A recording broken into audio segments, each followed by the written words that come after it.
ओम शांति। आज है 23 जनवरी, शिव बाबा की साकार मुरली। सुनते हैं बाबा के मधुर महावाक्य। आज बाबा कहते हैं, मीठे बच्चे, पवित्रता बिना भारत स्वर्ग बन नहीं सकता। तुम्हें श्रीमत है। क्या कहते हैं बाबा? तुम्हें श्रीमत है। घर गृहस्थ में रहते पवित्र बनो, दोनों तरफ तोड़ निभाओ। प्रश्न: दूसरे सत्संगों में व आश्रमों से यहाँ की कौन सी रस्म बिल्कुल न्यारी है?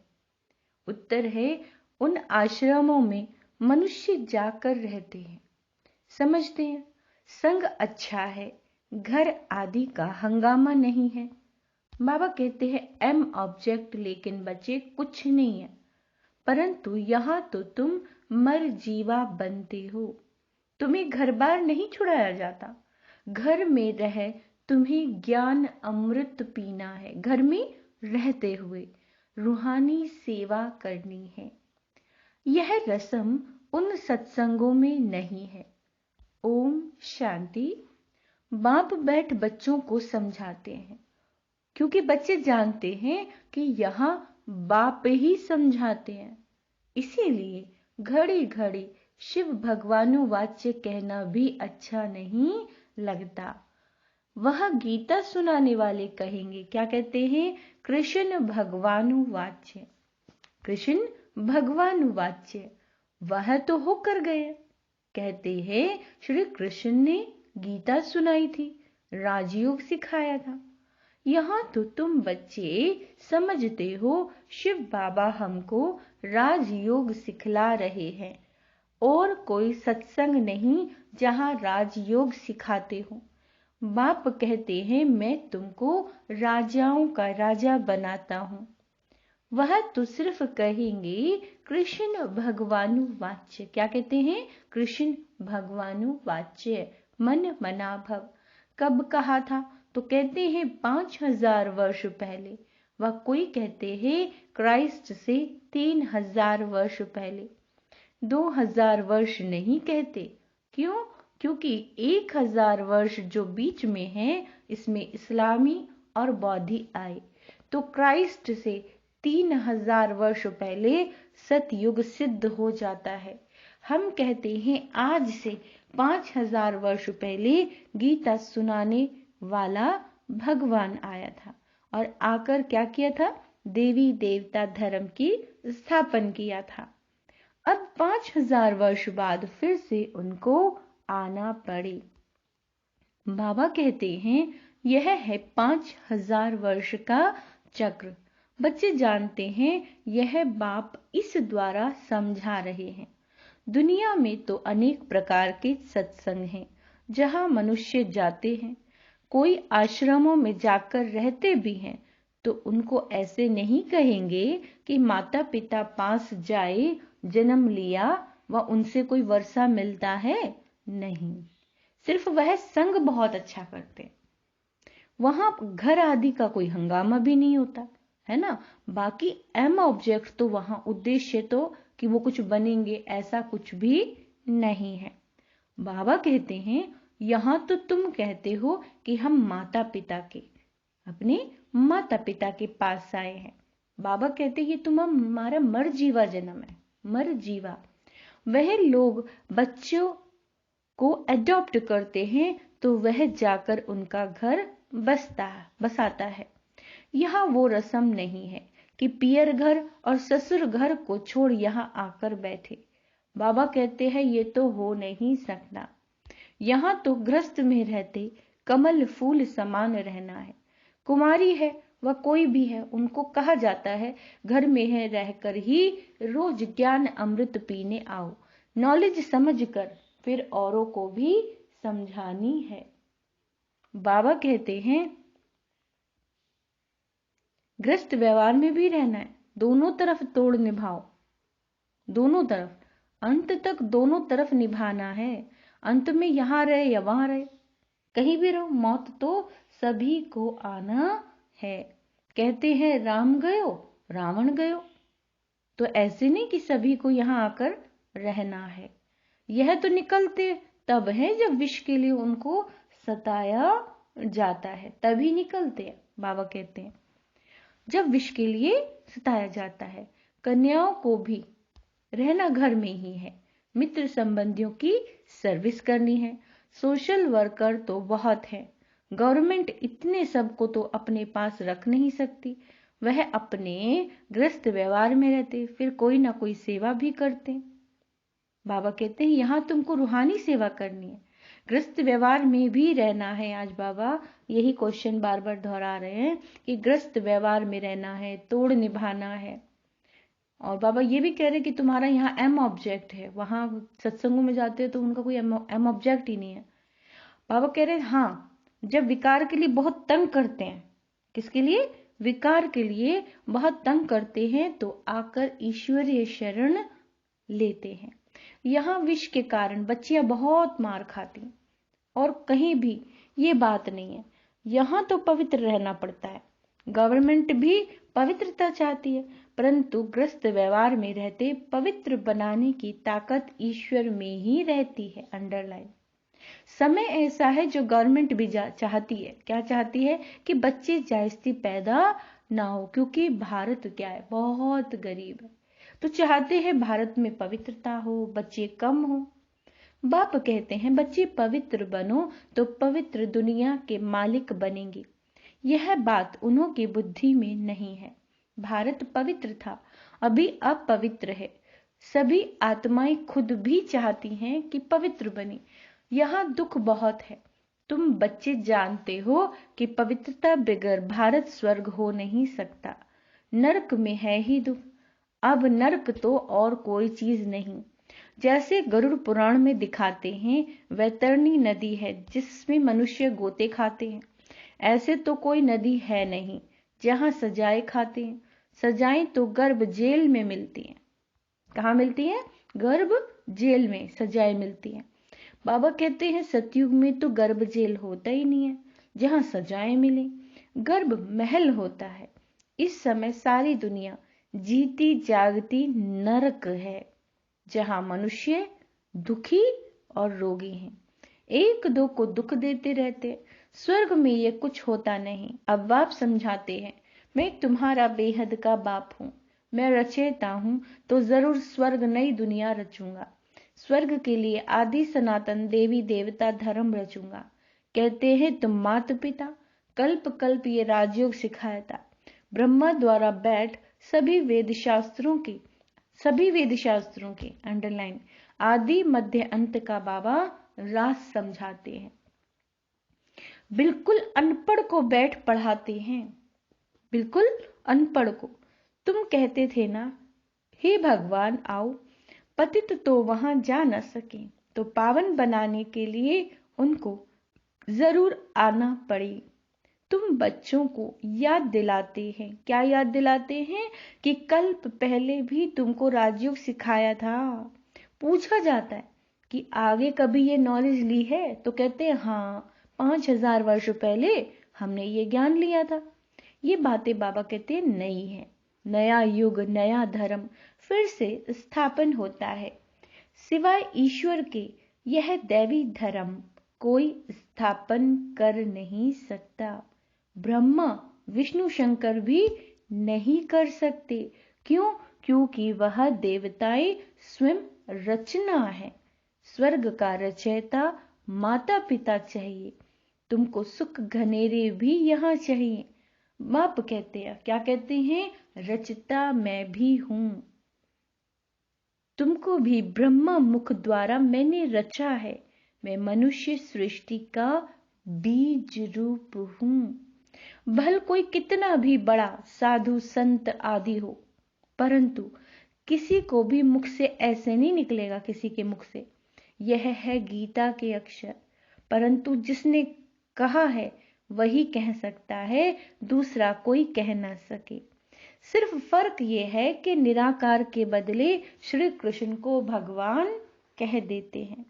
बाप कहते हैं मैं मनुष्य सृष्टि का बीज रूप परम धाम में रहने वाला निराकार परमात्मा हूं। तुम भी समझ सकते हो, साकार मनुष्य तो अपने को बीज रूप कह ना सके, ब्रह्मा विष्णु शंकर भी नहीं कह सकते। यह तो जानते हैं कि सबको रचने वाला शिव बाबा है। मैं दैवी धर्म की स्थापना कर रहा हूँ, ऐसे कहने की भी कोई में ताकत नहीं है, कोई में ताकत नहीं। भल अपने को श्री कृष्ण कहलाए, ब्रह्मा कहलाए, शंकर कहलाए, बहुत अपने को अवतार भी कहलाते हैं, परंतु है सब झूठ। यहाँ आकर जब सुनेंगे तो समझेंगे, बरोबर बाप तो एक है, अवतार भी एक है। वह कहते हैं मैं तुमको साथ ले जाऊंगा, ऐसे कहने की भी कोई में ताकत नहीं। 5000 वर्ष पहले भी गीता के भगवान शिव बाबा ने कहा था, जिसने ही आदि सनातन धर्म की स्थापना की थी वही अब कर रहे हैं। गाया हुआ भी है, मच्छरों सदस्य आत्माएं गई, तो बाप गाइड कर सभी को आए लिबरेट करते हैं। अब कलयुग का अंत है, उसके बाद सतयुग आना है, तो जरूर आकर पवित्र बनाए, पवित्र दुनिया में ले जाएगा। बाबा कहते हैं गीता में कुछ न कुछ अक्षर है, समझते हैं इस धर्म के लिए शास्त्र तो चाहिए ना, तो गीता शास्त्र बैठ बनाया है। सर्वशास्त्रमयी शिरोमणि नंबर 1 माता, परंतु नाम बदल दिया है। बाप जो इस समय एक्ट करते हैं, क्या करते हैं? एक्ट करते हैं, वे थोड़े ही द्वापर में लिखेंगे, गीता फिर भी वही निकलेगी। ड्रामा में यही गीता नुंधी हुई है।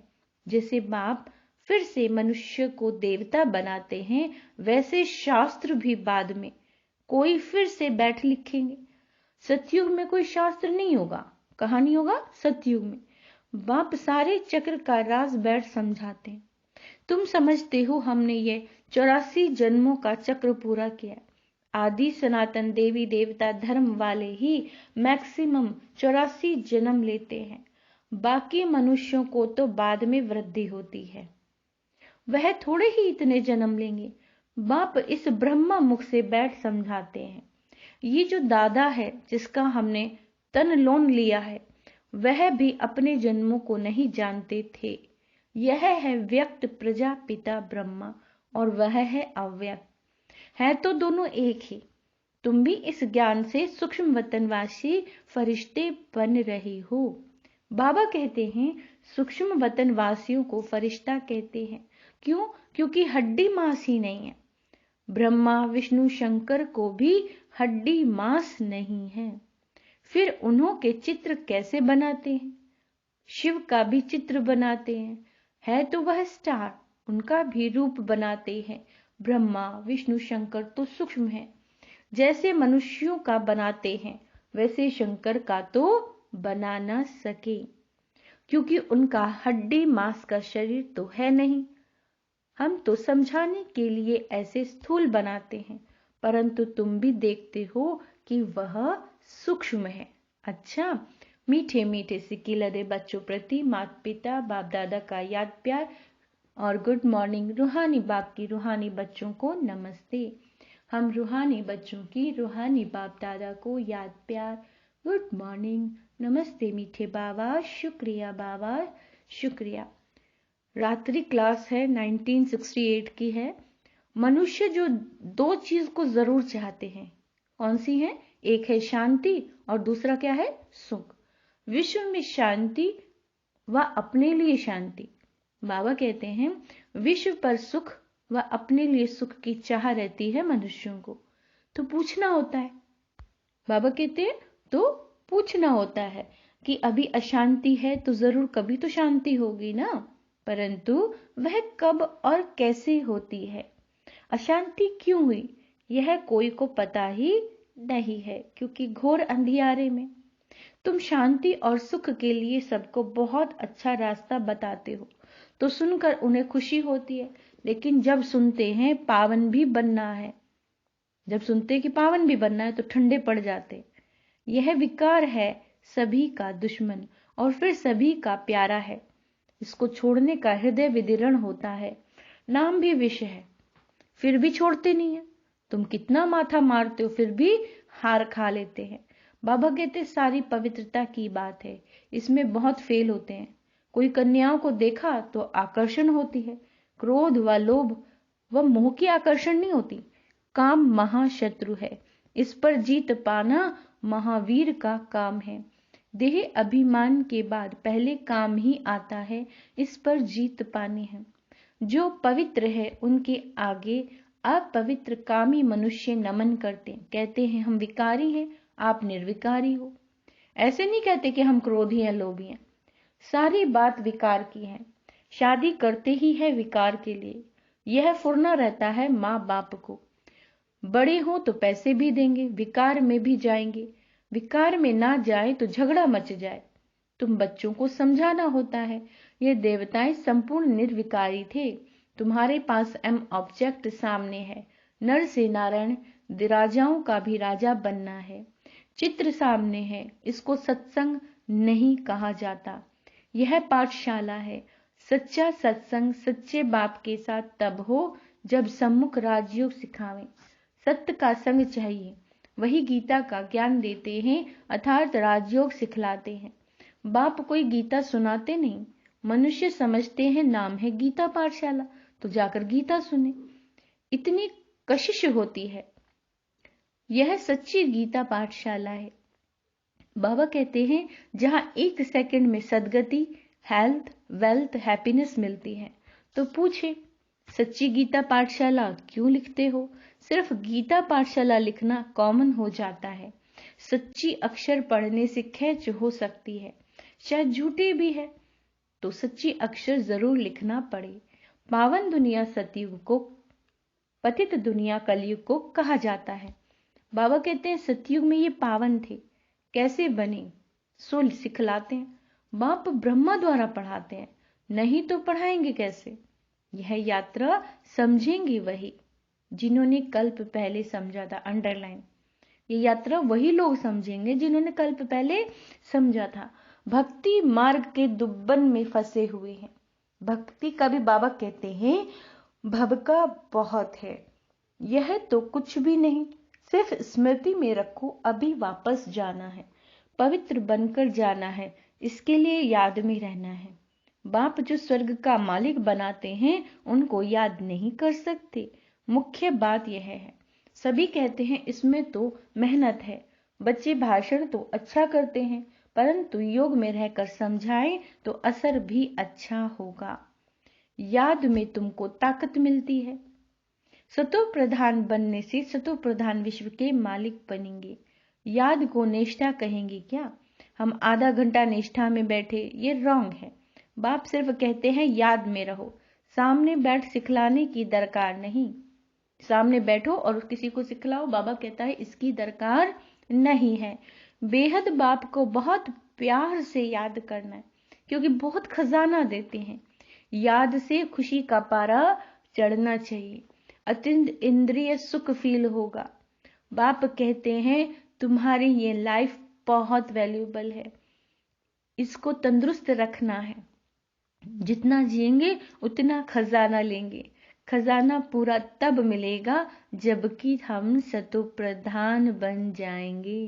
बाबा कहते हैं मुरली में भी बल होगा, मुरली में भी बल होगा। तलवार में जौहर होता है ना, तुम्हारे में भी याद का जौहर पड़े तब तलवार तीखी हो। ज्ञान में इतना जौहर नहीं है, इसीलिए किसी को असर नहीं होता। फिर उनके कल्याण लिए बाबा को आना है। जब तुम याद में जौहर भरेंगे तो फिर विद्वान आचार्य आदि को अच्छा तीर लगेगा। इसीलिए बाबा कहते हैं चार्ट रखो। कई कहते बाबा को बहुत याद करते परंतु मुख नहीं खुलता। तुम याद में रहो तो विकर्म विनाश होंगे। अच्छा बच्चों को गुड नाइट। गुड नाइट बाबा। धारणा के लिए मुख्य सार बाबा कहते हैं घर में रहते भी रूहानी सेवा करनी है, पवित्र बनना भी है और बनाना भी है। इस जीते जागते नरक में रहते हुए भी बेहद के बाप से स्वर्ग का वर्षा लेना है, किसी को भी दुख नहीं देना। रूहानी सेवा भी करनी है, पवित्र बनना भी है, बनाना भी है ना, और बाबा से स्वर्ग का वर्षा लेना और किसी को भी दुख नहीं देना है। वरदान है अपनी सर्व विशेषताओं को कार्य में लगाकर उनका विस्तार करने वाले सिद्धि स्वरूप भव। बाबा कहते हैं जितना जितना अपनी विशेषताओं को मनसा सेवा, वाणी और कर्म की सेवा में लगाएंगे तो वही विशेषता विस्तार को पाती जाएगी। सेवा में लगाना अर्थात एक बीज से अनेक फल प्रकट होना। सेवा में लगाना अर्थात एक बीज से अनेक फल प्रकट करना। इस श्रेष्ठ जीवन में जो जन्म सिद्ध अधिकार के रूप में विशेषता मिली है उनको सिर्फ बीज रूप में नहीं रखो, सेवा की धरनी में डालो। नहीं तो बाबा कहते डालो तो फल स्वरूप अर्थात सिद्धि स्वरूप का अनुभव करेंगे। सिर्फ बीज रूप में नहीं रखो। क्या करना बाबा ने? सेवा की धरनी में डालना है तो फल स्वरूप अर्थात सिद्धि स्वरूप का अनुभव करेंगे। बाबा कहते हैं विस्तार को न देख सार को देखो। विस्तार को न देख सार को देखो और स्वयं में समा लो, यही तीव्र पुरुषार्थ है। अव्यक्त इशारे हैं आजकल की दुनिया में राजनीति की हलचल, वस्तुओं के मूल्य की हलचल, करेंसी की हलचल, कर्म भोग की हलचल, धर्म की हलचल, ऐसे सर्व प्रकार की हलचल से हर एक तंग आ गए हैं। इससे बचने के लिए एकाग्रता को अपनाओ, एकांतवासी बनो। एकांतवासी से एकाग्र सहज ही हो जाएंगे। यानी सिर्फ एक की याद में रहो, शिव बाबा की ही याद रहे और तरफ बुद्धि जाएगी तो बुद्धि हलचल में आएगी। सिर्फ शिव बाबा की याद में रहो तो एकाग्र सहज ही हो जाएंगी। अच्छा, ओम शांति।